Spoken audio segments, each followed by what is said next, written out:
ओम शांति। प्रश्नोत्तरी कार्यक्रम में एक बार फिर आप सभी का स्वागत है, जिसमें हम आपके द्वारा पूछे गए प्रश्नों को आदरणीय आशा दीदी से उनके ज्ञान, उनकी धारणा, उनके अनुभवों से मार्गदर्शन लेते हैं। और जो हम मुरली सुनते हैं, जो हम इस आध्यात्म मार्ग पर चलते हैं, जो भी बातें हमारे मन में आती हैं, उसका सल्यूशंस आदरणीय आशा दीदी हमें प्रदान करते हैं। ओम शांति दीदी। ओम शांति।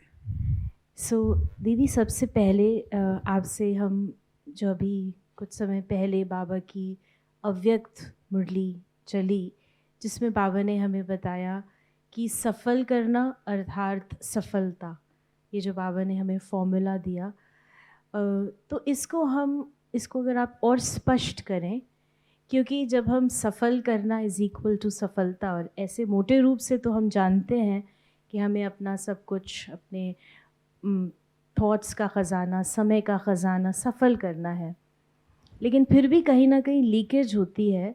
तो ये सहज सरल कैसे हो प्रैक्टिकल में, आप इसका हमें स्पष्टीकरण दें। ओम शांति। देखिए, दो लाइफस्टाइल है। जब हम बाबा के बनते हैं तो एक है बस हम बाबा के बन गए, वो मेरा पिता है, मैं उसका बच्चा हूँ, पढ़ाई पढ़ रहे हैं, सेवा कर रहे हैं, अपने गृहस्थ जीवन को चला रहे हैं। एक है नॉर्मल रूटीन वाला, ये चल रहा है और उसको हम एंजॉय भी कर रहे हैं, हमें कोई कष्ट नहीं है, कोई हमें ये भी नहीं है कि हमारा कुछ नुकसान हो रहा है, अच्छी जीवन हमारी चल रही है। एक ये है। दूसरा होता है जिसको हम कहते हैं थोड़ा इनिशिएटिव लेने वाले लोग होते हैं, और जो लोग इनिशिएटिव लेते हैं तो उनके पास जो कुछ उपलब्ध है उससे वो 4 गुना अधिक करना चाहते हैं, उसको इन्वेस्ट करते हैं, इन्वेस्ट करके उससे अधिक से अधिक लाभ लेना चाहेंगे। उदाहरण के रूप से आपके पास कला है किसी को ज्ञान सुनाने की, तो एक नज़रिया ये है कि मेरे पास ये कला है, ज्ञान मेरी बुद्धि में है, मैं बहुत अच्छा समझा सकती हूँ, सुना सकती हूँ। एक है ये सेटिस्फैक्शन होना। दूसरा है कि जो मेरी ये कला है इसको मैं प्रैक्टिकल में यूज करूं, सुनाऊं, और सुना करके अनेकों को आप समान बनाऊं, वो फिर आगे औरों को बनाए, तो आप सोचिए मेरा कितना अधिक भाग्य बन जाएगा। तो जब बाबा कहते हैं सफल करना, तो उसका भावार्थ ये होता है कि अपनी जो भी आपकी कला है, योग्यता है, विशेषता है, आपका समय है, आपका जो कुछ भी है, उसको आप बाबा की सेवा में इन्वेस्ट करो और उससे अधिक से अधिक फल निकले। तो जो करता है वो सफलता को प्राप्त होता है, उसको उपलब्ध होता है। और अगर हम इस तरीके से अपनी हर चीज सफल करें, अब एक है मेरा समय है, मेरे पास 1 घंटे का टाइम है, उस 1 घंटे में मैंने कुछ नुकसान नहीं किया, मैंने बड़ा अच्छी तरीके से चलाया। दूसरा है उस 1 घंटे में मैंने मन, वचन, कर्म तीनों से ऐसी कोई सेवा की जो बहुत अच्छी उसकी रिजल्ट रही, तो इन्वेस्टमेंट मेरी इसमें हुई ना। तो इसमें इन्वेस्ट होने से, सफल होने से खुद को बल भी मिलता है और खुद को शक्ति मिलती है, प्रोत्साहन मिलता है, मोटिवेशन मिलता है। तो एक होता है साधारण जीवन और एक होता है साधारण सामान्य जीवन, एक होता है थोड़ा उसमें इनिशिएटिव लेकर के उस चीज़ को और अच्छा कर लेना। तो बाबा कहता है सफल करो, अपने समय को सफल करो, अपने गुणों को सफल करो। आपके पास कोई कला है, उसका यूज ही नहीं हो रहा, मैं तो समझती हूँ जीवन की सबसे बड़ी हार है, सबसे बड़ी हार है। आपके पास गुण है, विशेषताएं, कलाएं हैं, उसको कोई यूज ही नहीं कर रहा। क्यों? हो सकता है मेरा कोई और कांटा हो, ईगो हो। ईगो है तो भी मेरा सफल नहीं होगा। मैं अपने को संतुष्ट कर लूँगी कि मैंने अपनी ड्यूटी करनी। एक होता है ड्यूटी करना, एक होता है कमाई करना, दोनों में अंतर है। ड्यूटी आपने औपचारिक रूप से कर ली, लेकिन आपने कमाई कितनी की? जैसे बाबा कहते हैं कि आपने नुकसान नहीं किया, लेकिन आपने कमाया कितना, वो रिकॉर्ड रखते हो? जब आपके पास ये समय है और आपको पता है समय को वरदान है, आपके गुणों को, विशेषताओं को, शक्तियों को वरदान है कि इस समय आप यूज करेंगे तो अनेक उसका फल निकलेंगे। तो जो बाबा कहता है सफल करो, तो बाबा को क्या पड़ी, वो तो दाता है, हर चीज का दाता है। लेकिन बाबा हम बच्चों को ध्यान पर दिलाता है कि ये आपका संगम युग जो है, ये वरदानी युग है। इसमें आपका एक का पदम गुणा बन सकता है अगर आप करना चाहें तो, और अगर आप एक का एक ही रखना चाहें तो कोई नुकसान तो नहीं होगा आपका, लेकिन पदम गुणा की कमाई नहीं होगी, ये जरूर होगा। तो हमें सफल करना चाहिए। हमारा चाहे तन है, आपको भगवान ने अच्छा तन दिया है, हेल्दी तन है, इस पोटली को बिठाकर रख दो कहीं पर, तो ये तो कोई तरीका नहीं है ना। इसको यूज करो, ये रथ है आपका, इसके द्वारा हम कमाई करते हैं, इसको यूज करो। इसको सजा धजा के बिठा देना, आराम देना, वो कौन सी बात हुई? तन है आपके पास, वो शुभ कर्म अपने हाथों से हम करें। कितनी कमाई है, कितनी कमाई है, क्यों ना करें? व्हाट स्टॉप्स मी? दूसरी बात, आपके पास आपका मन अच्छा है, आपके मन के ऊपर कोई बोझ नहीं, क्योंकि आपका कुमार कुमारी का जीवन है। मान लीजिए आप ब्रह्मा कुमार और ब्रह्मा कुमारी हैं, दुनिया भर के व्यर्थ के बोझ आपके दिमाग में नहीं है। हम बहुत सारी व्यर्थ की बातों से बचे हुए हैं। ब्रह्मा कुमार कुमारी, चाहे वो गृहस्थ में, चाहे वो सेवा केंद्र पर हैं, हम बहुत सारी दुनियावी व्यर्थ बातों से सेफ हैं। तो मेरा मन कितना अच्छा है, हल्का है। उनके मन के साथ अगर कंपैरिजन करें तो मेरा मन तो कितना अच्छा है। उस मन से मैं जो सेवा करूं तो मेरा भाग्य नहीं बनेगा। इस मन को मैं मोबाइल में लगा सकती हूँ, इस मन को मैं व्हाट्सएप में लगा सकती हूँ, इस मन को मैं व्यर्थ चिंतन में लगा सकती हूँ, इस मन को मैं पर चिंतन में लगा सकती हूँ। ये मेरे ऊपर है। इस मन से मैं कहीं वाइब्रेशंस अच्छे भेजूं, शुभ भावनाएं दूं, तो मेरी कितनी कमाई है, वायुमंडल कितना अच्छा बनता है। धन है मेरे पास, मेरे पास है धन। धन मैं यूज कर रही हूँ, बाबा की सेवा में लगाया मैंने।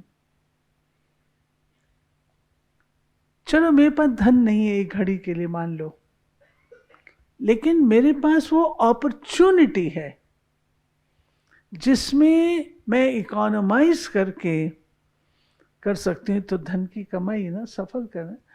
और हमको चाहे हमारा तन है, मन है, धन है, समय, सफल करना ही चाहिए। समझदारी इसमें है, क्योंकि जितना लगता है उतना विस्तार होता है। देखिए, धन बूंद बूंद करके, ज़रूरी नहीं है कि आप लाखों में करोड़ों में करें। कोई बाबा ऐसे कराता भी नहीं है। बाबा बूंद बूंद से तालाब भराता है। अगर मेरी भी कुछ बूंदें उसमें डल जाएंगी तो सफल होना। बाबा को बूंदों की वैल्यू है, बाबा को वैल्यू है, और उसका बाबा। अच्छा, एक और बात है, मान लीजिए मेरे पास धन है लेकिन मन नहीं है मेरा। धन है, मन नहीं है सफल करने को। ऐसे भी केस देखे हैं जो वो सफल हो ही नहीं पाता। और कुछ आत्माएं ऐसी होती हैं जो आया, उनके द्वारा आया और तुरंत लग गया। तो वो तुरंत, जैसे आपके पास कोई चीज़ हो और आप उसको इन्वेस्ट कर देते हैं, तुरंत तो आपको मिलना शुरू हो जाता है ना उसका रिटर्न। कई आत्माएं ऐसी होती हैं, कई आत्माएं ऐसी होती हैं जिनका अच्छा देखेंगे, करेंगे, बताएंगे, तो फर्क होता है। ऐसे आपकी कलाएं हैं। कई बच्चियां ऐसी हैं बाबा की, आते सारी उड़ान भरनी शुरू कर देती हैं। उनकी विशेषताएं होती हैं, निर्माणता होती है, और रूहानियत होती है, योगी लाइफ होती है। तो उनकी विशेषता तुरंत लगनी शुरू हो जाती है। और कुछ जो है बहुत अच्छी विशेषता, परंतु नहीं लग पाती है। कुछ तो कारण होगा ना। तो हमें बहुत अपने आप को भाग्यशाली समझना चाहिए कि बाबा मेरी विशेषता को, गुण को एक्सेप्ट करके उसको इन्वेस्ट कर रहा है। तो हमें बहुत बहुत बाबा का शुक्रगुजार होना चाहिए। फिर लगने के पश्चात कदापि स्वीकार नहीं करो। अगर आपने स्वीकार कर लिया, वो आपका हो गया। आपके को कौन हाथ लगाएगा? वो चीज़ आपकी है। जब आप कहती हैं ये पेन मेरा है, तो मैं उसको क्यों टच करूँगी? क्यों टच करूँगी? आप उसी पेन को कहेंगी ये बाबा का है, तो मैं उसको यूज़ करूँ, हक से भी यूज़ करूँगी। ये अंतर पड़ जाता है, सूक्ष्म अंतर पड़ जाते हैं। कोई चीज़ों को जब हम अपने अधिकार से, अपने ये मेरा, तो okay, you keep it, it is yours. आप यूज़ करिए, आप करिए, जैसे करना है आपको करिए। जब आप उसको समर्पण कर देते हैं बाबा पर, ये बाबा का है, तो हम अधिकार से उसको यूज़ करते हैं। सो दीदी, ये बात आपने बहुत सुंदर रीति से स्पष्ट की। एक क्वेश्चन है, और भी क्वेश्चन है, लेकिन इस बात पे जो आपने कहा, अगर आपकी कलाएं यूज़ नहीं हो रही तो ये बहुत बड़े बदकिस्मती, दुर्भाग्य, जीवन की हार है। जीवन की हार है। पर एक चीज़ छोटी सी प्रैक्टिकल में आती है, इसको आप स्पिरिचुअली हमें बताइएगा, स्पष्ट करिएगा कि फॉर एग्जांपल किसी में वास्तव में कला होती है और उस बाकियों में नहीं है। अगर वो ज़्यादा अपनी कला भी यूज़ करे तो भी प्रॉब्लम होती है। तो इतनी उसको त्रुटियाँ, इतने क्रिटिसिज्म्स शायद मिल जाएं कि वो सोचे कि यूज़ ही ना करो तो अच्छा है। ऐसा भी होता है प्रैक्टिकल में कि कोई यूज़ कर रहा है तो इज़ इट बिकॉज उसके अंदर थोड़ा ईगो है, इसीलिए उसको फील हो रहा है? नहीं, देखिए, मेरे में कला है, लेकिन मैं उस कला की अथॉरिटी नहीं हूँ। राइट। दोनों में अंतर है। एक है मेरे में कला का होना, और एक है कला की अथॉरिटी होना। तो जब मैं अथॉरिटी नहीं हूँ, तो वो कला औरों में भी तो है ना। जिनमें नहीं है वो तो ना बोले। नहीं, क्यों नहीं बोलेंगे? कुछ लोग ऐसे होते हैं जिनके अंदर कला नहीं, लेकिन उनके अंदर एनालिसिस की, उनके अंदर ऑब्जर्वेशन की, उनके अंदर क्रिटिसिज्म की, क्रिटिक होने की बहुत अच्छी कला होती है। और यदि कला को क्रिटिसाइज न किया जाए, अगर उसकी प्लस और माइनस को न बताया जाए, तो व्यक्ति उभरेगा नहीं। राइट। जब आप देखिए, आप याद करिए बचपन की कहानियाँ, माँ ने बच्चे को कभी भी हाँ नहीं बोला कि तेरा चित्र बहुत अच्छा है। क्यों? वो चाहती थी कि बच्चा करता रहे, करता रहे, करता रहे, करता रहे। लास्ट में जा कर के जब औरों ने किया, तब माँ के पास वो आता है। आप यू नो द स्टोरी। ऐसे ही एक नहीं, अनेकों हैं, अनेकों इसी तरीके की कहानी और एक्सपीरियंसेस हैं जहाँ आपने अपने आप को समझा कि मैं तो बहुत अच्छा किया, परंतु उसके पीछे क्या था। बाबा हम बच्चों को कहता है, बच्चे समझते हैं मैंने बहुत अच्छा भाषण किया, लेकिन बच्चे तुमने जब तक परिचय नहीं दिया तो तुमने क्या किया। भाषण कोई वो थोड़ी है, भाषण करने वाले तो दुनिया में बहुत हैं, लेकिन बाबा अपने बच्चों को जिस प्रकार के भाषण कराना चाहते हैं वो क्या है, रूहानियत भरे हो, तीर लगने वाले हो, सटीक हो, सीधे सीधे ज्ञान की बातें हो। ये तो बाबा सिखाता है ना, वो लोग तो नहीं सिखाते हैं। तो इसलिए हमें कला का जो है, असली कलावान वही है जो क्रिटिसिज्म को एक्सेप्ट करके उसमें करेक्शन करके उसको आगे बढ़ाता है।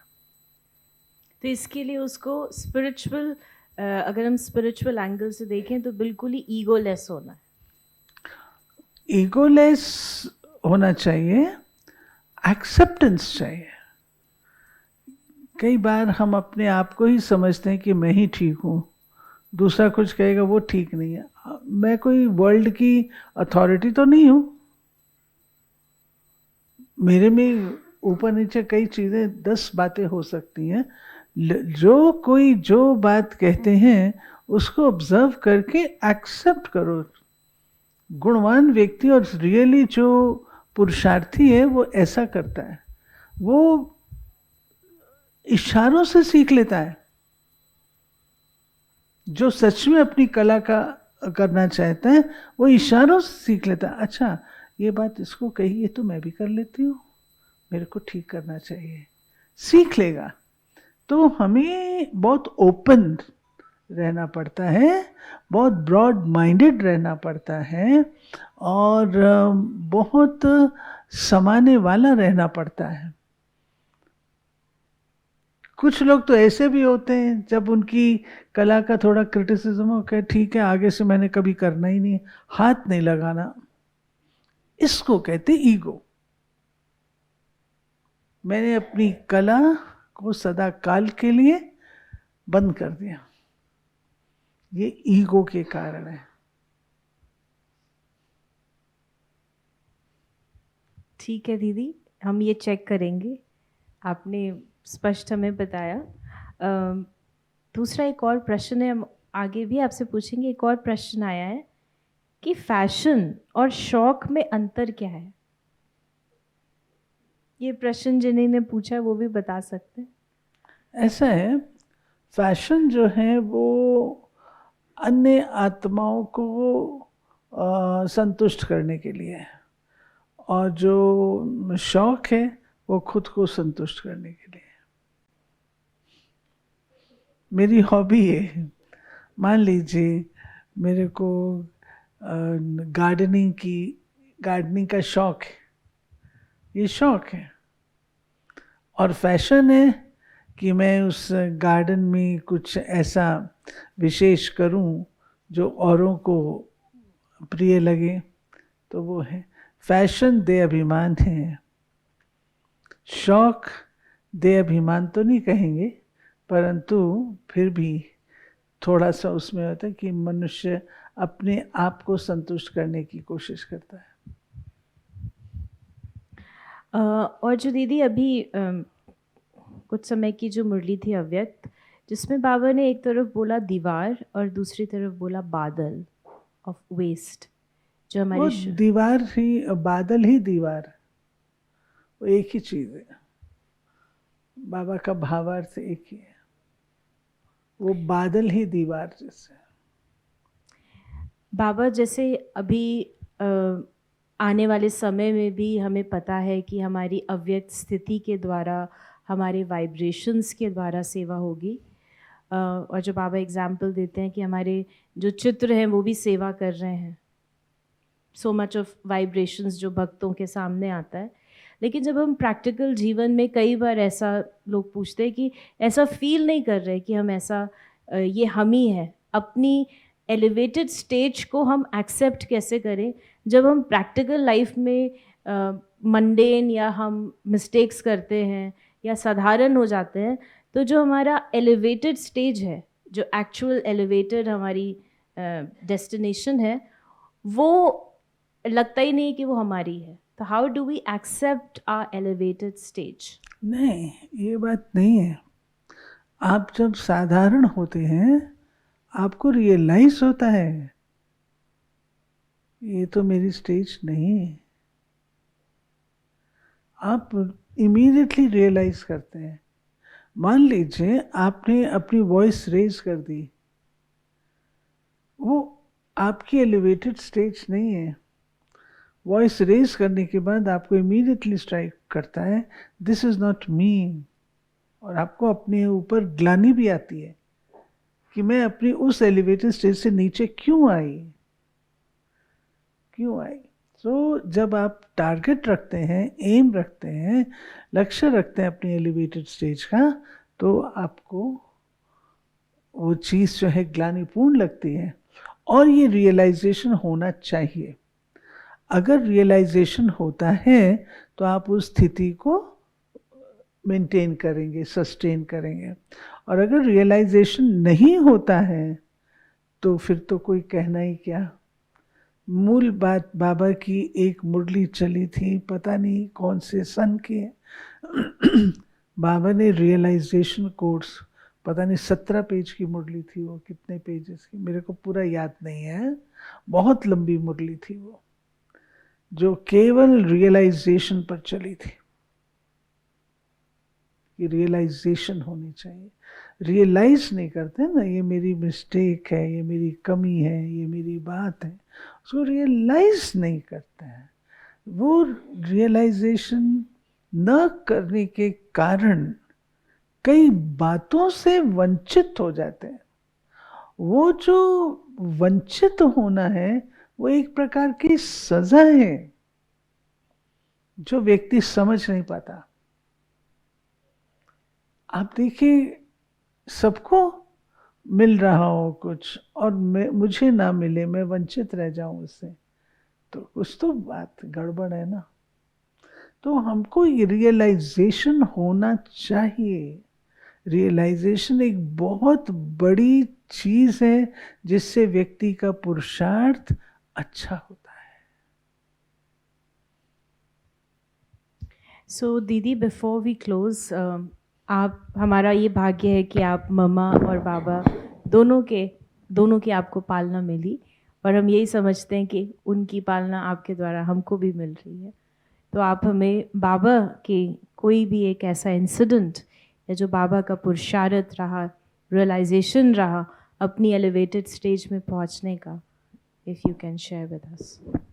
बाबा को हमने आदि से देखा, आदि माना जब से हमने जन्म लिया। बाबा पहले रमणीक थे, बाबा ड्रामा डायलॉग लिखते थे, बाबा गीत भी बनाते थे, बाबा इस सब का खेलते थे, खाते थे, खिलाते थे, हंसी भी करते थे, सब कुछ करते थे। परिवार के रूप से, पिता के रूप से, फ्रेंड के रूप से हम बच्चे एंजॉय भी करते थे। फिर हमने धीरे धीरे पाया बाबा की सारे पुरुषार्थ को अगर हम आदि से लेकर के देखें, बाबा धीरे धीरे सब कुछ विड्रॉ करता गया।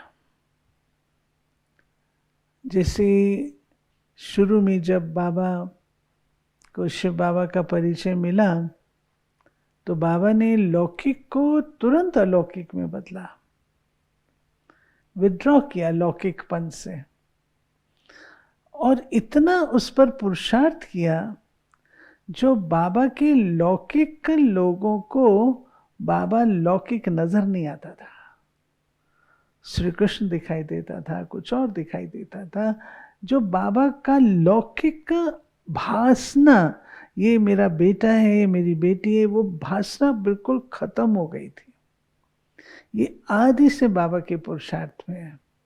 और करते करते वो हमने ये देखा, फिर हमने ये भी देखा कि जब हम लोग डायलॉग करते थे, ड्रामा करते थे, कविता सुनाते थे, बाबा को अच्छा लगता था। धीरे धीरे हमने देखा बच्चे इन सब चीज़ों की क्या आवश्यकता है। आप मुरली में देखते हैं बाबा कहते हैं इन सब चीज़ों की क्या आवश्यकता, तुमको तो शिव बाबा को याद करना। तो बाबा ने हमको इस तरीके की बाह्य चीज़ों से भी विड्रॉ करा लिया। फिर धीरे करते करते बाबा ने और विड्रॉ कराया। वाणी में अधिक नहीं बोलना है, शॉर्ट बोलना है। बच्चे रिकॉर्ड बजता था, फुल रिकॉर्ड बजता था, बाबा ने उसको एक लाइन बजती थी और बंद करा देते थे। ऐसे ध्यान का पाठ बच्चे गो सुन एंड कम सुन, हर चीज़ को बाबा कंसाइज करते चले गए। और अपनी एसेंसफुल स्टेज पर बाबा पूरा ध्यान, पूरा अटेंशन देते थे एसेंसफुल स्टेज पे, जिसको हम कहें कि पुरानी दुनिया से पूरा वैराग, और बाबा को नई दुनिया उतनी ही स्मृति में रहती थी।